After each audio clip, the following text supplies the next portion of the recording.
Look familiar? Japan actually voted this 30-cent package of ramen noodles its best invention of the 20th century.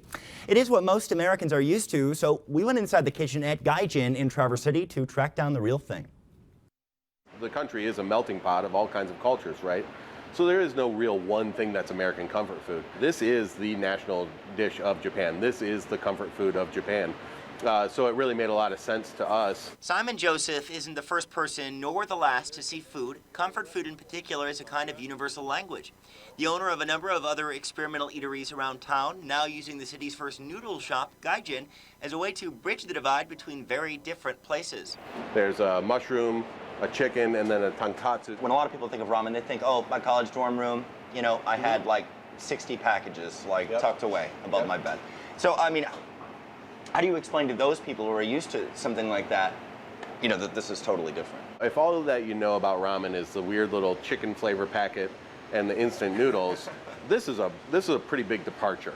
On the menu, several distinct kinds from which to choose, built on the same idea of quality. You don't have to look far to find it either. Take the pots of broth bubbling in back, or this pile of pasta, which Simon insists on making by hand using local ingredients. So every bowl of ramen starts with what's called a tare, which is kind of the seasoning of the bowl, kind of distinguishes what it is. This starts with sea salt, sake mirin, and sesame oil. Vicky's gonna add the noodles here. From there, an explosion of possibilities and a long list of very colorful, often very foreign toppings.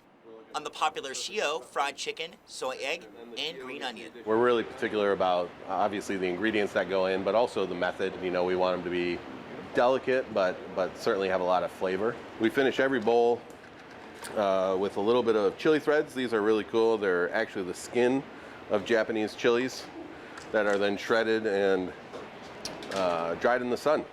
So think of it as kind of a sun-dried chili thread. And though it may not jive with American manners, ask a ramen shop, there's only one way to eat this. There you go. That's the way. It's loud.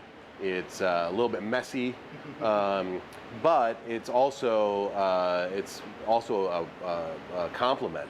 You know, the louder the slurping in a ramen shop in Japan, the more appreciative the guests are of the quality of the ramen.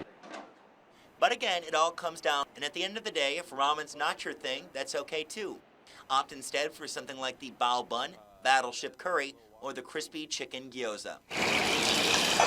My goal is for our patrons and guests to be happy and to be comfortable and to really enjoy a space maybe that kind of lets them get away from their everyday life. Kanpai. You will find Gaijin on Front Street in downtown Traverse City. Check out 9and10news.com for more information, where you can also watch this story again and share it with your friends.